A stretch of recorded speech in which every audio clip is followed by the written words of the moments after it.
My name is Ensley Woods, and I was 28 years old when a neighbor called to tell me my grandmother had died because my own parents didn't think I needed to know. 10 years earlier, my mom and my dad had set 2 suitcases on the front porch 2 weeks after my 18th birthday and changed the locks while I stood there holding my backpack. Now they were sitting in the front pew at Nana's funeral, and my mother was squeezing my hand, like she'd done it every day for a decade, whispering, "We should talk about the estate, sweetheart." As a family, they thought they were coming back for money. What they walked into was the one room in America where my grandmother could still speak for herself.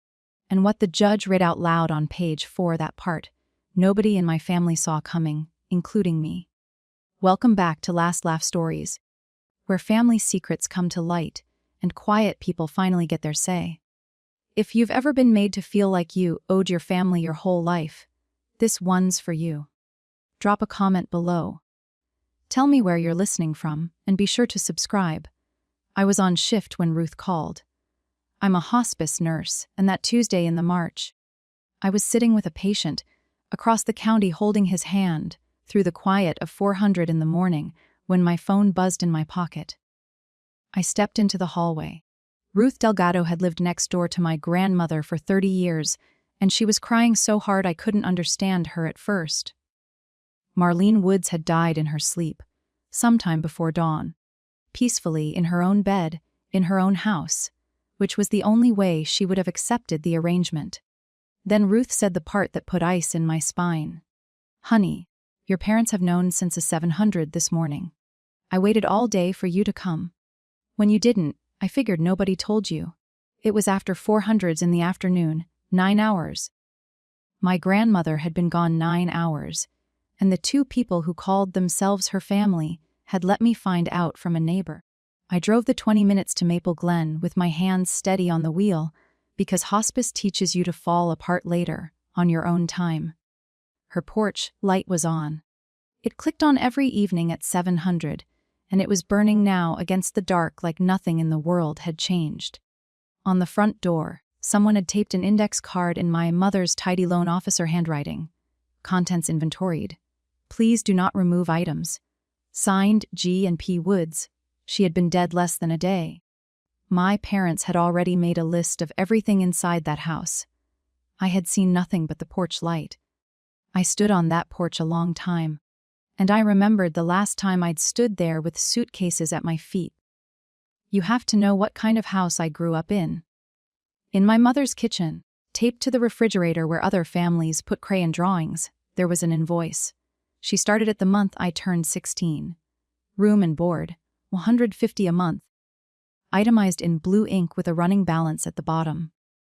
My mother had been a loan officer for 20 years, and she ran our family the way she ran her desk. Birthday gifts came with reminders. That coat wasn't cheap, Ansley. Remember what we do for you. Every kindness was recorded somewhere, gathering interest. My dad never argued with the system. He sat behind his newspaper at the table like a man, waiting out weather, and when I looked to him, he'd give me this small, apologetic shrug, as if the ledger were a law of nature and not his wife's handwriting. Then there was Nana's kitchen, 6 streets over. Saturday mornings, pancakes on a griddle older than my father. Coupons clipped and sorted in a shoebox, coffee so weak you could read a newspaper through it. I asked her once, when I was maybe 12, what I owed her for gas money after she'd driven me to a school thing. She laughed so hard she had to sit down. "Eat your pancakes," she said. "You don't owe me a thing. You never will. Same last name, same town, 2 different countries." I spent my whole childhood crossing the border between them and wondering why love cost so much in one house and nothing at all in the other. I didn't have the word for it then. I just knew that in one kitchen I was a daughter and in the other I was a debt, and in the spring of 2014, the 2 countries went to war. In April of 2014, when I was 17, Nana had a stroke. A small one, the doctors said. It clipped the edge of her speech for a few weeks and left her right hand slower than she liked.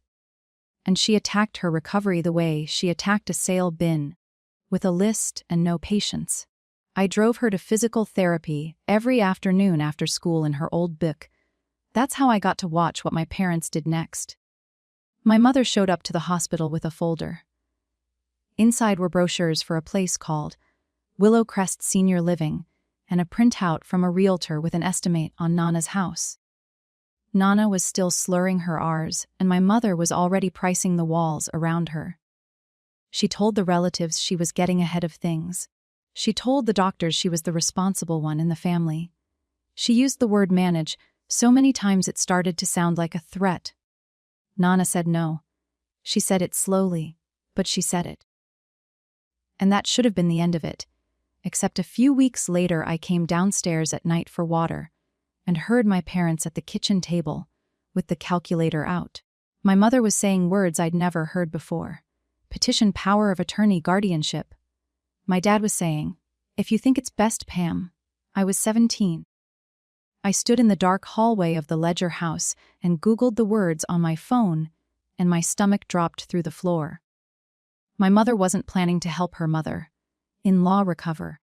She was planning to ask a court to declare Nana incompetent, take over her money, and sell her house. And 3 weeks later, she filed the papers for real. Here is what my parents didn't count on. When somebody files to have a person declared incompetent in Ohio, the court doesn't just take their word for it. It sends someone to look. The court investigator was a tired woman with kind eyes and a clipboard, and she came to Nana's house on a Thursday in July while I was there after therapy. She watched Nana make coffee, pay her water bill at the kitchen table, and name the current president, the year, and the exact price of ground beef at Hartman's grocery, which Nana considered the only current event that mattered. Then the investigator asked me questions out on the porch alone. I was 17, and I understood with perfect clarity that both countries were listening. I told the truth. I told her Nana cooked her own meals and balanced her own checkbook. I showed her the little school notebook where I'd been keeping our therapy schedule. Every session logged in gel pen, 5 months of Tuesdays and Thursdays. I told her my grandmother was the most competent person I knew, and that nobody in that house needed managing. Dr. Patel, Nana's doctor for 20 years, told the court the same thing in writing. In August of 2014, the petition was denied. Nana kept her house, her money, and her name. My mother didn't scream. That's the thing people get wrong about her. She came out of that courthouse with her chin level, drove me home in a silence you could stand a spoon in, and said one quiet thing at a red light without turning her head. "You'll learn what loyalty costs, Ainsley." I thought it was just something bitter people say. 2 months later, I found out it was an invoice. I turned 18 at the end of September. 2 weeks later, I came home from my shift at the Pancake Barn, and my key didn't work. The porch light of the Ledger house was off, but I could see the shapes on the welcome mat. 2 suitcases, packed neat, and my backpack from junior year set on top like a bow. My mother opened the door about 4 in the chain still on, and she wasn't angry. She was composed the way she was at her desk when she declined somebody's loan. "You're 18 now," she said. "You made your choice in that courtroom. Family is a ledger, Ainsley, and you are deep in the red." Behind her, at the edge of the hallway light, I could see my dad's shadow behind the curtain, not moving. And that shadow told me everything about him I would ever need to know. The door closed. The deadbolt turned. I stood on the porch of the house I grew up in doing math no 18th year. Old should do. How much was in my checking account? Whose couch I could ask for? How many shifts until first and last month's rent? Then I picked up the suitcases and walked 6 streets in the October dark, and I knocked on Nana's door at 1100 at night. She opened it in her robe. She looked at me and at the suitcase's valier, and she didn't ask one question. She just reached past me and flipped a switch, and the porch light came on over my head, warm and yellow. "Love doesn't keep books, honey," she said. "It keeps a light on." From that night forward, for the rest of her life, that light burned every single evening, so I'd always know which house was mine. I want to tell you the next 10 years were a training montage. Mostly they were just long. I lived in Nana's spare room for a year, then a studio apartment above the hardware store. I waited tables and I took out loans, and I put myself through nursing school. And I am proud of that. But I won't pretend it was clean. In November of 2015, when I was 19, I broke. It had been 13 months of double shifts and silence from two people whose voices I still heard in my sleep. And one night my hands wouldn't stop shaking, and my thoughts turned into a drain I was circling. I drove myself to the county hospital, and I signed myself in. 72 hours in the behavioral health unit. I signed myself in alone in 3 days. Later I signed myself out alone, and I told exactly one living soul, which was nobody. Not even Nana. I came out of that building with a rule carved somewhere permanent. Need nothing. Owe nothing. If no one holds anything of yours, no one can drop it. It felt like a strength for 10 years. Remember that rule, because it comes back later in a courtroom in the worst way. The years stacked up. I got my nursing license at 22 and found my way to hospice work. Which sounds grim to people who've never done it and sacred to everyone who has. Sunday mornings belonged to Nana's kitchen, pancakes and weak coffee, and her reading the obituaries out loud like box scores. 10 good years. Then, in the fall of 2024, Nana started making appointments she wouldn't explain, driving herself downtown to see a lawyer named Harriet Cole, and coming home with her mouth pressed flat like a woman sealing an envelope. The diagnosis came in October of 2024. Congestive heart failure, end stage, and Nana took the news the way she took a coupon that had expired, with brief irritation and immediate planning.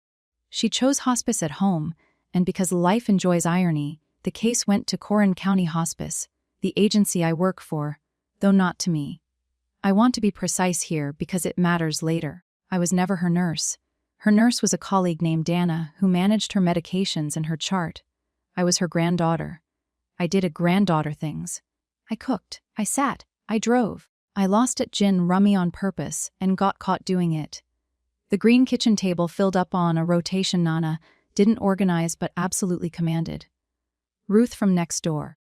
Carmen Fairfield who owned the diner and brought pie with opinions attached. Half the gray-haired women in Maple Glen came through that kitchen like it was a chapel with better snacks. And twice more that winter Nana had Harriet Colliver, and the two of them shut the door to the dining room for an hour. When I asked, she waved her hand. Paperwork, honey. Old women and paperwork. But one night in February, near the end, she was sitting up against her pillows, looking small in a way I hated, and she took my wrist with more grip than she had any business having. When they come smiling, she said, you let Harriet do the talking first. Promise me. I said, when who comes smiling, Nana? She just looked at me steady, the way she'd looked at that court investigator a decade before. Promise me, she said, so I promised. 3 weeks later, she was gone, and I was standing on her porch reading an index card taped to her door. My parents ran the funeral like a campaign event. My mother wore the correct black and cried at the correct volume, dabbing under her eyes to protect her makeup. My dad stood at the church door shaking, every hand in Maple Glen, accepting condolences for a woman he'd tried to have declared incompetent. And I watched people who didn't know any better squeeze his shoulder. I sat with Ruth and Carmen. I'd been up all night with a patient, and I was running on hospice autopilot, which is the only reason I didn't flinch when my mother materialized beside me at the casket. 10 years of silence, and she slid her arm through mine like we did this every Sunday. Her perfume hadn't changed. She looks peaceful, my mother said, and then in the same breath with the casket 18 inches away, we should talk about the estate, sweetheart, as a family. As a family. I hadn't been family since an October night in 2014, but Nana's money didn't know that yet as far as my mother was concerned. Across the aisle, my cousin Kayla, 26 now, gave me a little wave and then looked quickly at her phone, and I clocked that too. Hospice teaches you who's crying for the dying and who's crying for the furniture. I said nothing. I'd made a promise about exactly this moment even if I didn't understand it yet. And 2 days later, the letter came. Cream envelope. Law Office of Harriet Cole. Addressed to me with copies noted to Gregory and Pamela Woods. All interested parties were invited to attend the reading of the estate plan of a Marlene Woods, Thursday at 10:00 in the morning. My phone rang within the hour. My mother, warm as fresh bread. "We'll pick you up, sweetheart. We should walk in together." I drove myself. Harriet Cole's office had law books and a coffee machine older than me, and Harriet herself turned out to be 66 years old, with reading glasses on a chain, and the general climate of a woman who had never once been talked over successfully. My parents arrived in their church clothes. My mother had brought a leather folio, and it sat on her lap the whole time, prepared. Harriet read without theater. The estate of Marlene Woods, held in the Marlene Woods Revocable Trust, consisted of the house on Sycamore Street, appraised at $475,000, the commercial building downtown that used to be her fabric shop, the Spool and Thimble lease now valued at $6,000, investment accounts totaling $290,000, built out of 40 years of fabric and index funds, and the deep patience of a woman who thought paying retail was a moral failure, cash and personal property, a $125,000, $3.5 million, and in every dollar of it, the house, the building. The accounts, all of it, to her granddaughter Ansley Woods, sole beneficiary, to her son Gregory and his wife Pamela, $10,000 each, quote, "with my thanks for the lesson they taught me in 2014, unquote. The room went so quiet I could hear the coffee machine. I sat there with my ears ringing, and I watched my mother. Because 10 years of missing someone teaches you to watch them. She didn't flinch. She smiled. She reached over, took my hand in both of hers, and said, warm as a heating pad, "Oh, sweetheart, what a responsibility for you. Of course we'll manage it for you." Like the money had been left to them with an errand attached. I took my hand back gently and said, "No. Thank you." And my mother kept smiling as she gathered her coat, and that smile scared me more than the note on the door had. It was the smile of a woman with a plan. The first move wasn't a lawyer. The first move was casserole diplomacy. My mother called that Sunday, and her voice had a register I'd never heard aimed at me, soft, unhurried, almost shy. She wanted to have me over for dinner. "No business, Ansley. No estate talk. Just family. I've missed you. I want to be honest with you about what happened inside my chest when she said that, because I think some of you already know. I was 28 years old. I owned scrubs older than my relationship with my parents. And some animal part of me, some 18-year-old still standing on a dark porch doing math, sat up at the sound of my mother's voice saying, "I've missed you the way a dog sits up at keys in the door." I knew what this was. Let me be clear that I knew. I had watched this woman price a stroke victim's house from the visitor chair of the hospital. People ask afterward, "Why would you even go?" Here's the answer, and it's the truest thing in this whole story. You can know exactly what someone is and still be starving for them. Estrangement doesn't kill the hunger. It just teaches you to eat around it. So, I said yes. I told myself I was doing reconnaissance. I ironed a blouse like it was armor, drove the 40 minutes to Dayton to a brick house with no porch, light burning, and I sat in my old chair at my mother's table. And for 1 hour, I'll admit it to you and to nobody else, it was nice. The pot roast was the same. The stories were the same. My dad laughed at my jokes. And then the dessert plates came out. And next to my slice of pie, my mother set down a plastic-bound folder. The cover page said Woods Family Wealth Management Plan in the font of a bank brochure. My mother had built a PowerPoint of my inheritance. Inside, in tabbed sections, was the holy architecture, a family LLC to hold the house, the building, the accounts. Managing members, Gregory and Pamela Woods. A monthly allowance for me, the word allowance in print, aimed at a 28-year-old woman who ran night shifts alone with dying strangers. Page 6 had a signature line with a little plastic arrow stuck on, pointing where I was supposed to sign my grandmother's life over to the 2 people she had specifically walled out of it. My dad studied his pie. That shadow behind the curtain again, just better lit.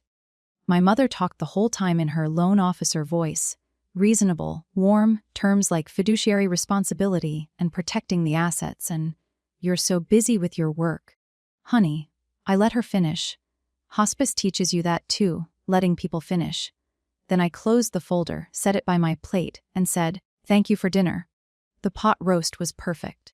I'm not signing this. The temperature in that dining room dropped 10 degrees in 1 second.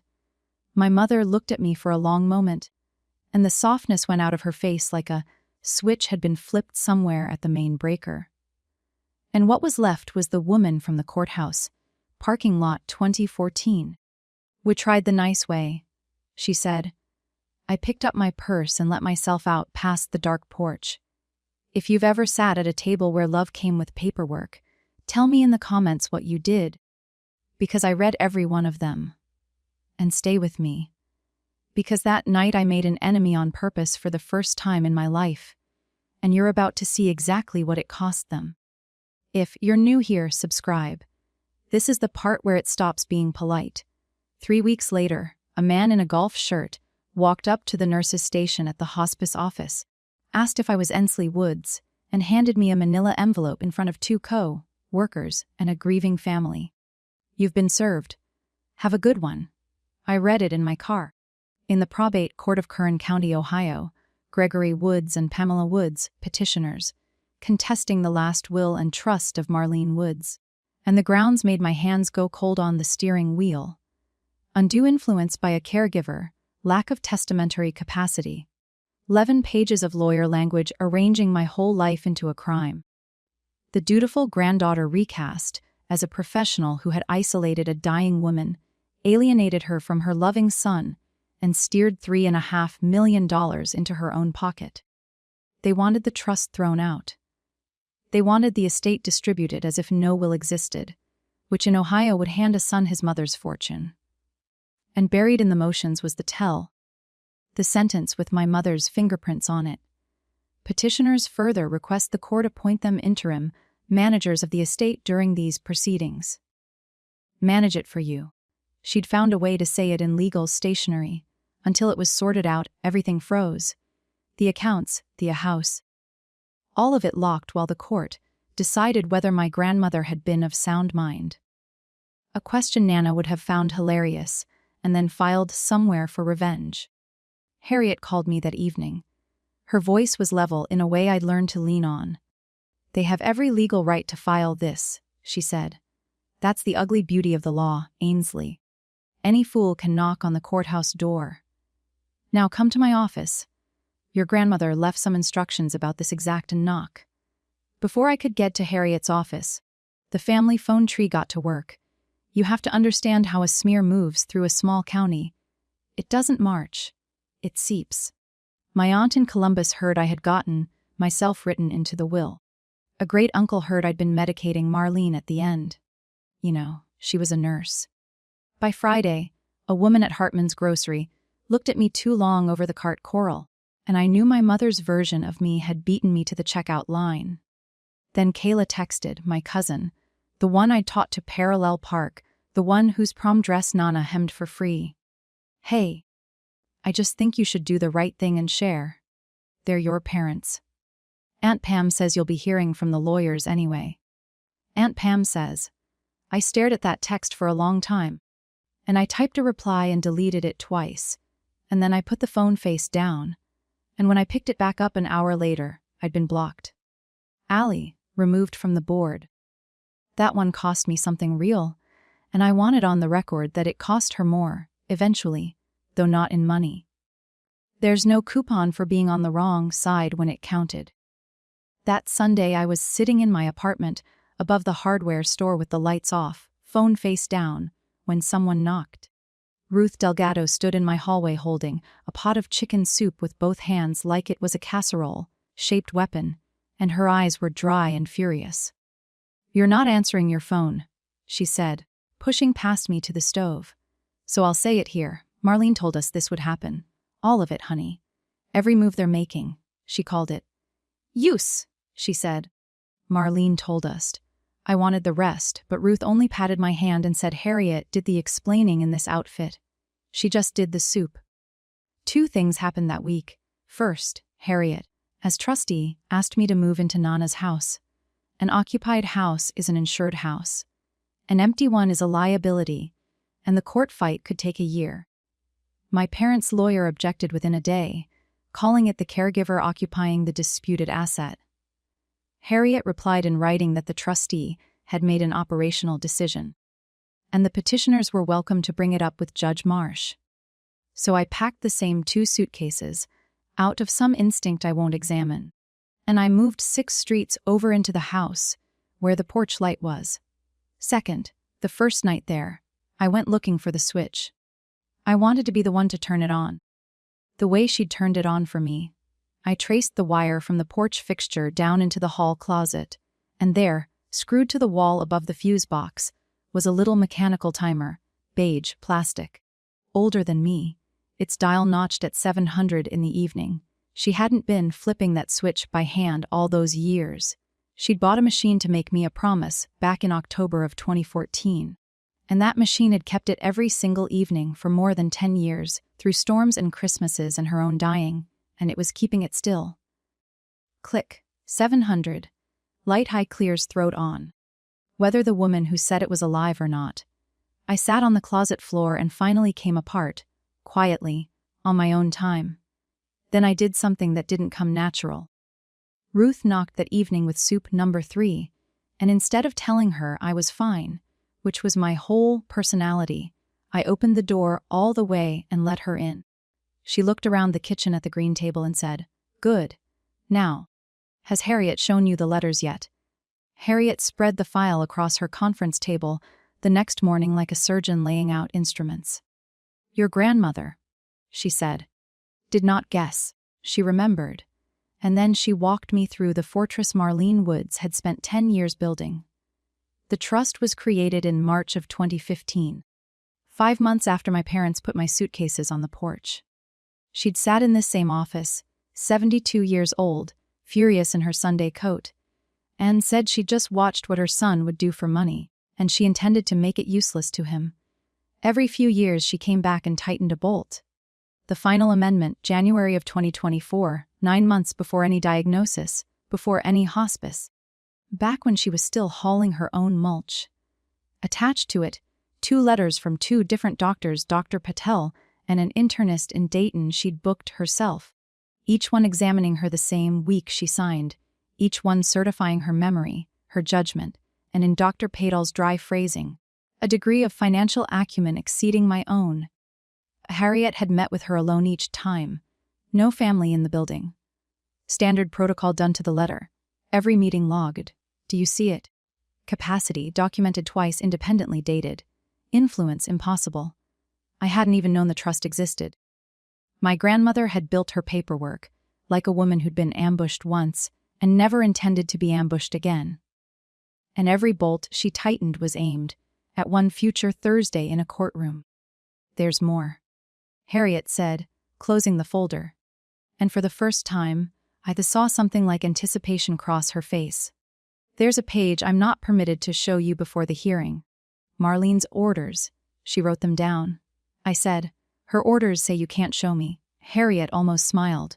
"Her orders say Judge Marsh gets to read it first, out loud." She was very specific about the out loud. In August, they deposed me. If you've never been deposed, it's a conference room with a court reporter, a camera, and a lawyer paid to unstitch you politely. My parents' attorney was a man named Barrett Voss, 50-something, silver glasses, the bedside manner of a paper cut. For 2 hours, he asked reasonable questions in a reasonable voice.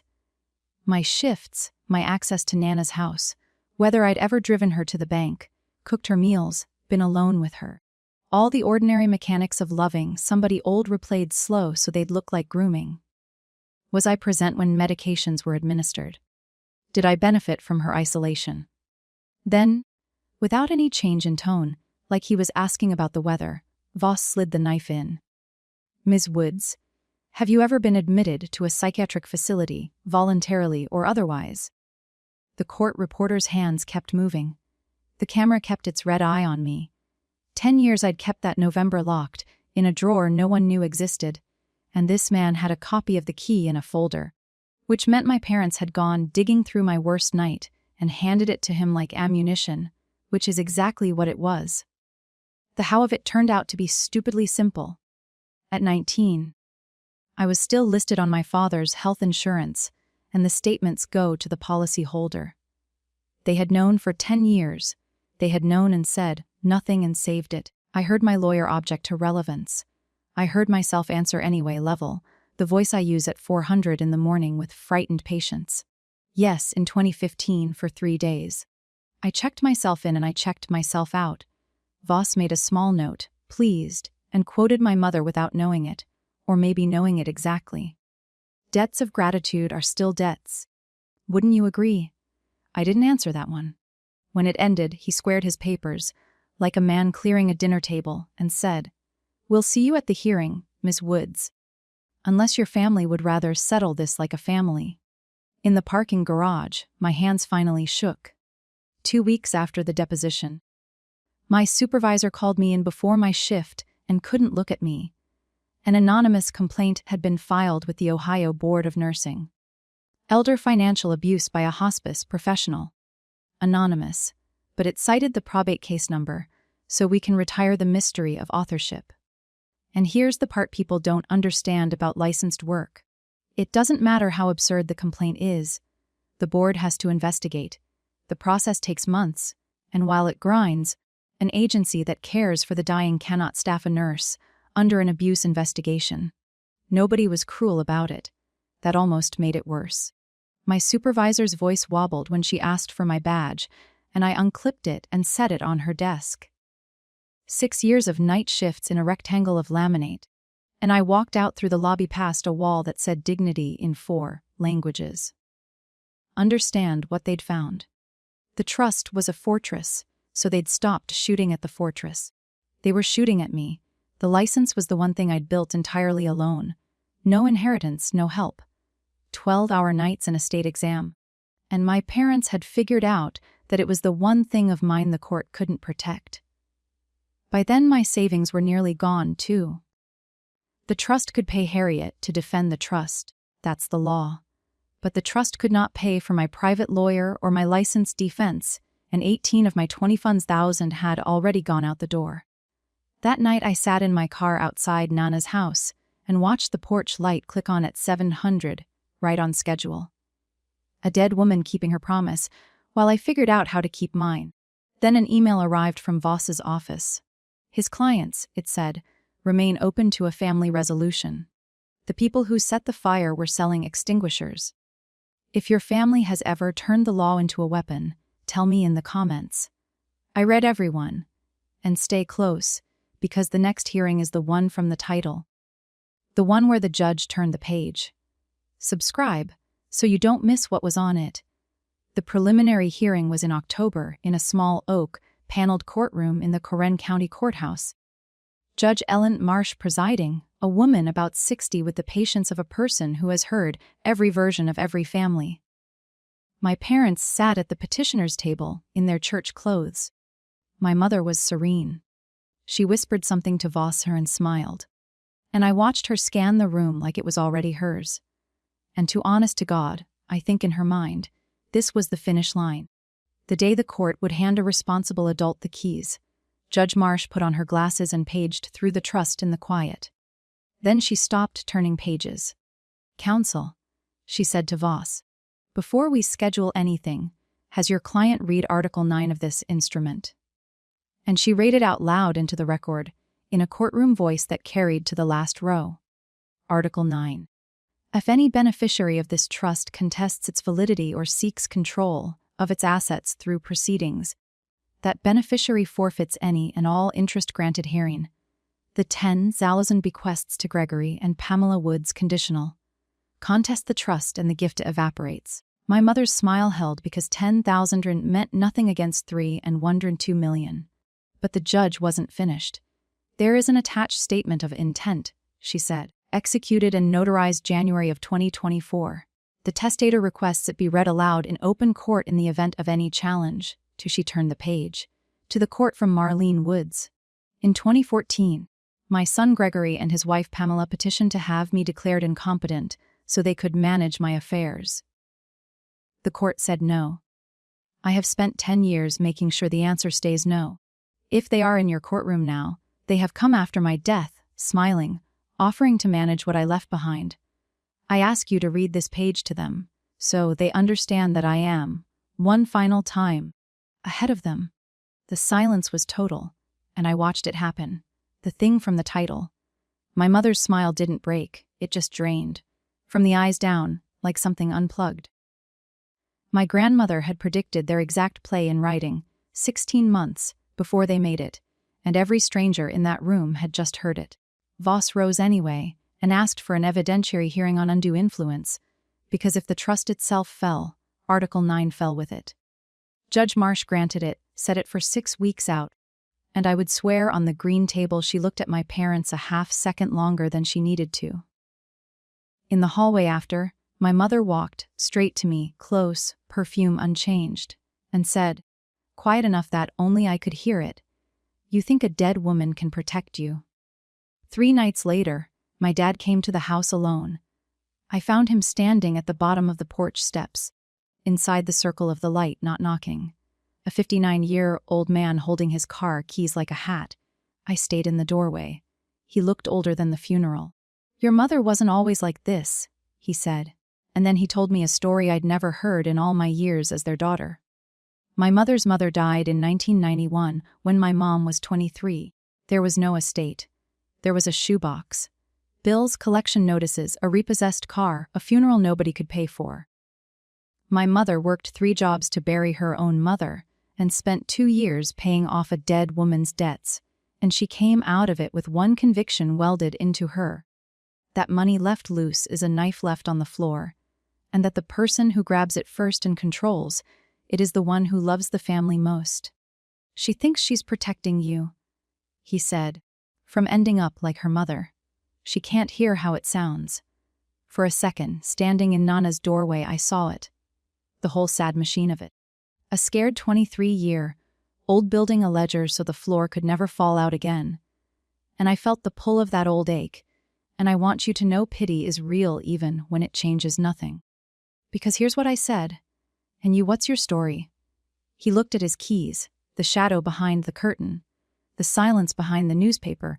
40 years of "if you think it's best, Pam." "Just give her something, Ansley," he said finally. "She'll stop. We can be done. Not I'm sorry. Not she's wrong. An installment plan." I said goodnight and closed the door gently. And 3 days later, my mother offered me the one thing money can't buy, and I almost took it. It came in her handwriting, 4 pages, and it was the letter I had been writing for her in my head for 10 years. "Ansley, my firstborn, not a day has passed. We can withdraw everything, the case, the complaint, all of it, tomorrow. Come home. Sunday dinners, Christmas, your room. We'll be a family again, the way your grandmother would have wanted. All we ask is that the estate be divided fairly and managed properly by all of us together." I sat under the porch light with those pages until 200 in the morning. "I'm not going to perform strength for you here." I read it 9 or 10 times.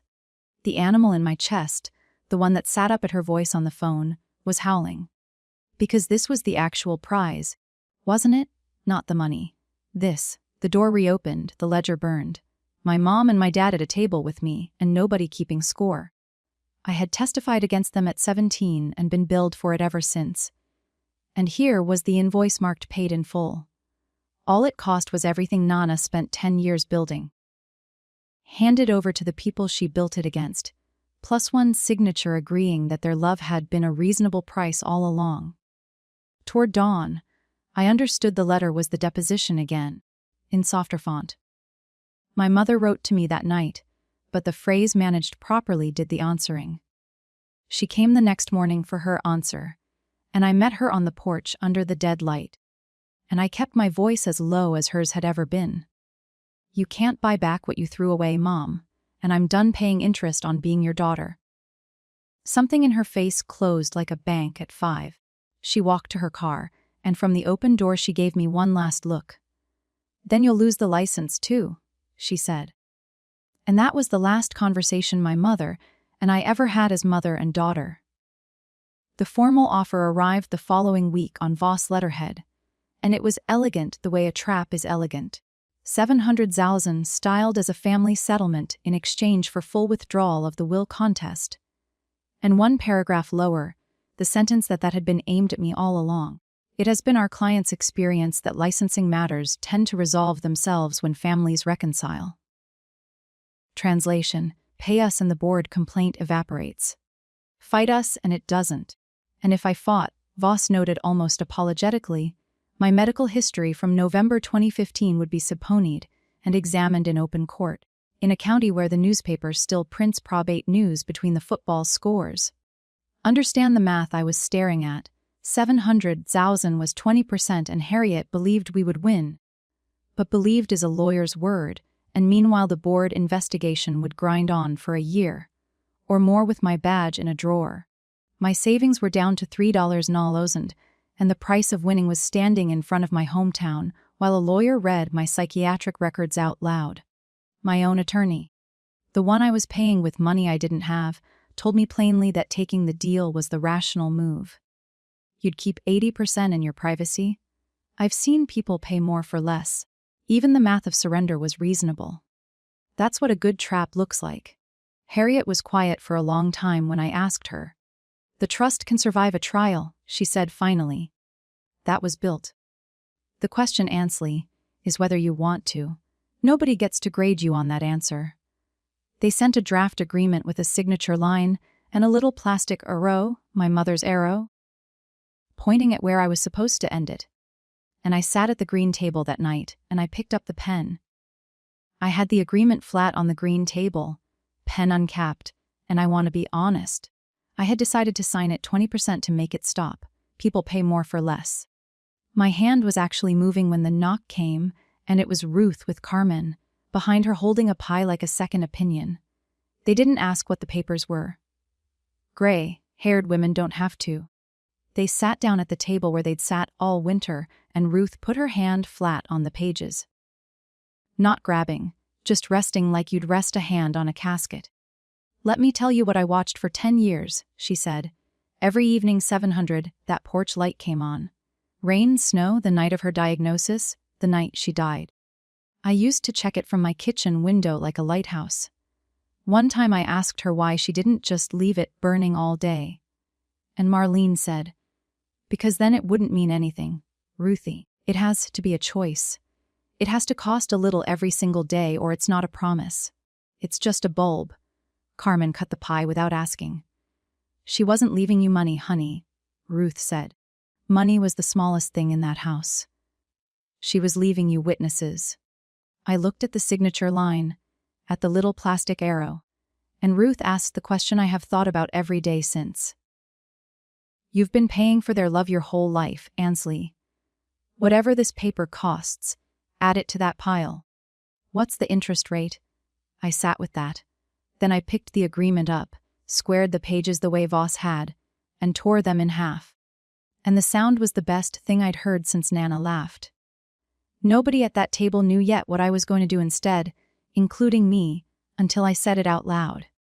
To beat their story, I have to tell mine, all of it, under oath. Here is what I understood at that table. And if you take one thing from my story, take this. Their entire artillery, the deposition, the complaint, the settlement letter, all of it ran on one fuel, my silence. The 72 hours was only a weapon while I treated it like a wound. A secret can be extorted. A story can't. So, the next morning, I sat in Harriet's office and gave my instructions. And for once in my life, I did not soften them. No settlement. No counteroffer. No delay. And then the part that made my own lawyer blink. I would sign a waiver and release my behavioral health records myself. Voluntarily, into the case before Voss could subpoena a single page. You cannot threaten to expose what a woman has already laid on the table in her own handwriting. The blackmail died in that signature.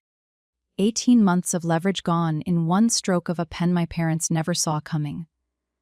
Because people who keep ledgers cannot imagine giving away the thing you could charge the most for. Then we built the witness list, and it wasn't lawyers. It was Dr. Patel and his 20 years of charts. It was Dana, the hospice nurse who actually ran Nana's case. And it was the green table Ruth. Carmen, the whole gray-haired nation of Maple Glen.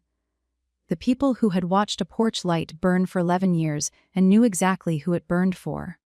Harriet looked at the list a long time. Your grandmother said you'd get here, she said. She hoped it wouldn't cost this much. The night before the hearing, I ironed my scrubs out of habit. Stood there holding the uniform I wasn't allowed to wear and hung it back up, and chose the gray dress instead. In 6 hours, the whole county would hear about the worst night of my life. From me. First, the evidentiary hearing opened in November and the courtroom was full, which in Corrin County means the church crowd, the diner crowd, and a reporter from the county paper with a fresh legal pad. Voss went first, and I will give the man this: he was good. For one entire day he built a woman out of my outline, a trained medical professional embedded in a dying widow's home. Access to her routines, her moods, her medications. A granddaughter with here and here he let the pause do the work. A documented psychiatric history, who stood to gain $3.5 million from an old woman's altered estate plan.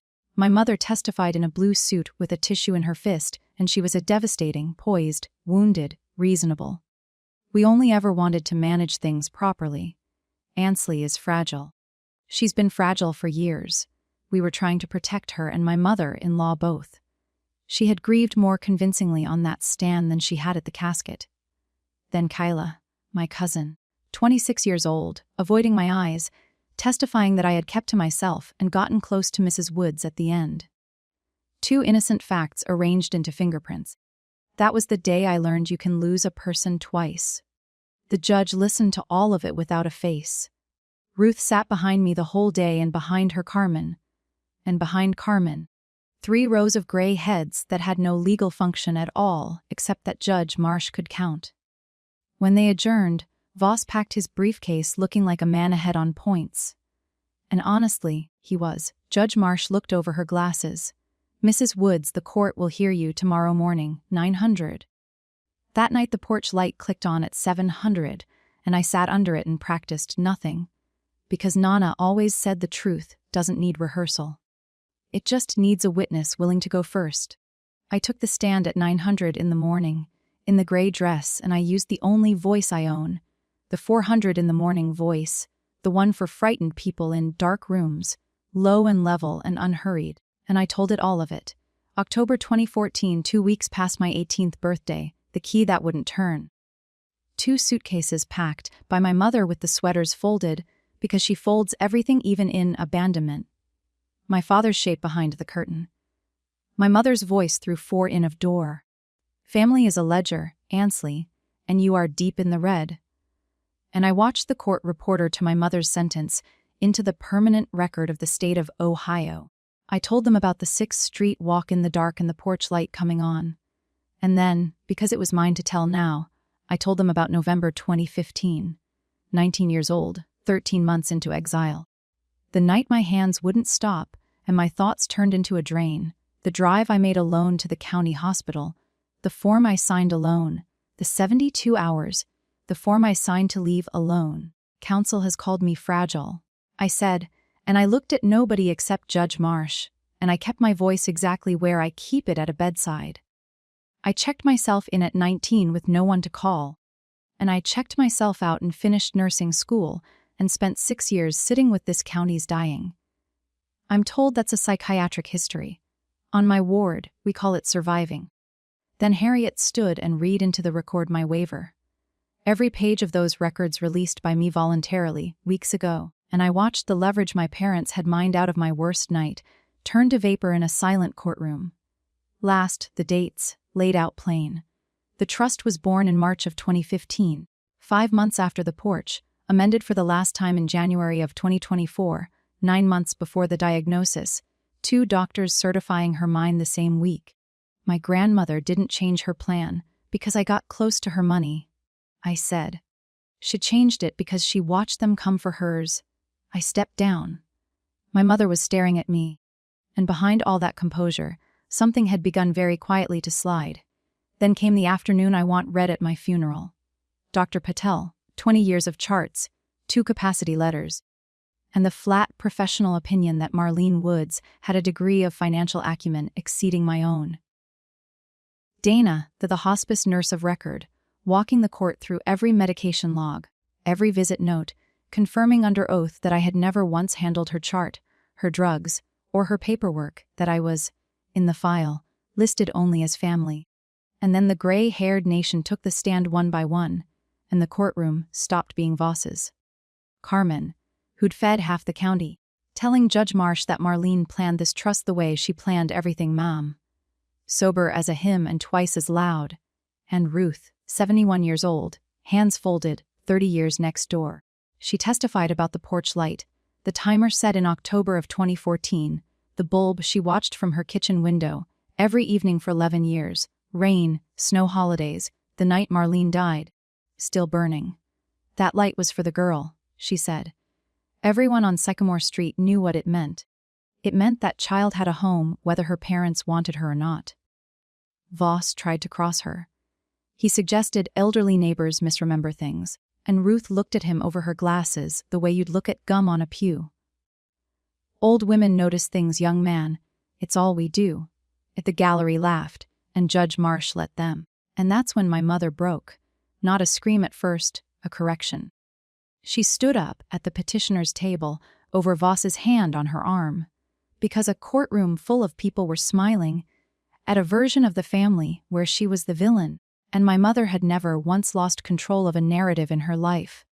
We fed her for 18 years, she said, too loud for the room. You don't get to walk away from a debt like that. Family is a ledger. It is. And there it was. 50 strangers, a court reporter, and a judge heard my mother state the household religion out loud in her own voice, the exact sentence from the porch, and no one had extracted it from her. She'd offered it. Judge Marsh gave all the 30-minute recess. When she came back, she had the trust in one hand and a ruling in the other. Judge Marsh read from the bench, and she did not hurry. The petition to invalidate the trust of Marlene Woods denied with prejudice. On incapacity, the court found 2 independent contemporaneous medical certifications and the testimony of a treating physician of 20 years against 0 medical evidence from the petitioners. On undue influence, the court found, and I'm quoting the words that mattered to me, no evidence whatsoever that the beneficiary influenced this estate plan, and abundant evidence that the plan was a response of many years standing to the petitioner's own prior conduct. The trust stood. Every bolt Nana tightened held. Then, Article 9. The court found the contest had been brought without probable cause, which under the clause meant the conditional bequests were forfeit. My parents had sued for $3.5 million, and the arithmetic of their ambition came due at 0, minus the 10 Zellhosen each my grandmother had left them as bait. Minus their own legal fees, and the court noted for the record it would entertain the trustees' motion to recover fees from the petitioners. My mother took the sound of all this the way you take a diagnosis. My father took it looking at his keys. Outside in the hallway, by the tall windows, she crossed to me one last time. Up close. Her composure had cracks in it now. Fine ones, like a windshield the morning after a cold night. And she said, and I believe it was the truest thing she ever said to me, after everything we gave you. Not sorry, not even angry really. Just the ledger opened to my page one final time. And I heard my own voice come out the way it does when I turn off a monitor. That's done its work. Quiet and finished. Then consider us settled. I walked past her through the doors into the November cold, and I did not look back. And this is the part where I'm supposed to tell you it felt like a victory. It felt like a discharge. Somebody I'd been treating my whole life had finally been released. I want to be straight with you about the price, because every win has won, and the videos that skip this part are lying to you. The county paper ran it on page 2. My name, the trust, and one paragraph sourced from the public record I had opened myself about a 19-year-old girl and 72 hours in the behavioral health unit. For a week, people at Hartman's looked at me 1 second too long, and I let them. That was the cost of taking the weapon away, and I'd pay it again. But I did pay it. Privacy once spent doesn't refund. And there was the other thing. That night I sat under the porch light and I took out my phone and found the contact that still said Mom and Dad. A habit 10 years dead. I didn't block the number. Blocking is for doors people might knock on. I just deleted it, and the screen asked, was I sure? And for the first time in my adult life, the answer was clean. The girl who kept a door cracked open for them was gone. I'd left her on their stand under oath, where she finally got to matter. 6 weeks after the ruling, the Board of Nursing closed the complaint unsubstantiated, and my supervisor handed my badge across her desk with wet eyes and a speech she couldn't finish. My first shift back, an 80-lob farm widow, held my hand at 300 in the morning and told me I had calm hands, and I had to step into the hallway for a minute on my own time. The house came fully mine when the appeal window closed, and I did what Nana would have done with it, which is to say, nothing dramatic and everything deliberate. The green table runs full again on Sunday mornings. Ruth and Carmen and the gray-haired nation, pancakes on the old griddle, coffee still criminally weak, some recipes are load-bearing. The rent from the Spool and Thimble building, $3,800 a month, goes into something Harriet helped me set up called the Marlene Fund. It pays for respite care, a weekend off, a paid aide, a tank of gas for family caregivers in Curran County, the daughters and granddaughters sleeping in recliners next to hospital beds, no applications longer than 1 page, no payback, ever. House rule. In the spring, 1 envelope came from Dayton, my father's handwriting alone. Inside was a check for $3,900, which meant nothing until I did the math, and then it meant everything. $150 a month from 16 to 18. He had refunded the room and board to the dollar with 1 line on a sticky note. I'm sorry. I didn't tear it and I didn't call. I signed it over to the fund, where it bought 11 exhausted caregivers a weekend of sleep, which is the only interest that debt could ever pay. And in June, Ruth showed up on the porch with a girl named Nadia, 18, a nursing student whose parents had put her things in garbage bags over a boy and a Pell Grant. I heard myself say the rent was $1 a year, and no, she could know me. House rule. Then I went to the hardware store and had a key cut, and handing it over felt like the entire estate changing hands for the second time, correctly. Tonight, it's late September again, coming up on the 12 years since 2 suitcases sat on a porch. Through the kitchen window, I can see Nadia at the green table with her anatomy flashcards, wearing my old sweatshirt, eating pancakes she did not pay for. At 700 exactly, the timer in the hall closet gives its little click, the same click it has given every evening since 2014, and the porch light comes on over Sycamore Street. Here is everything I know, and it fits in 1 sentence. Love doesn't keep books, it keeps a light on. And a light like that, it turns out, can outlive the hand that lit it. That's my story, 2 suitcases on a porch, 1 page a judge read out loud, a porch light that never went out. If somebody turned love into a ledger on you, hear me. You don't owe them your life, and you're allowed to stop paying interest on it. If this found you on a hard night, share it with someone with sitting in the dark, and go check on the person who keeps a light on for you. Drop a comment, I read everyone, hit subscribe, and I'll see you in the next one.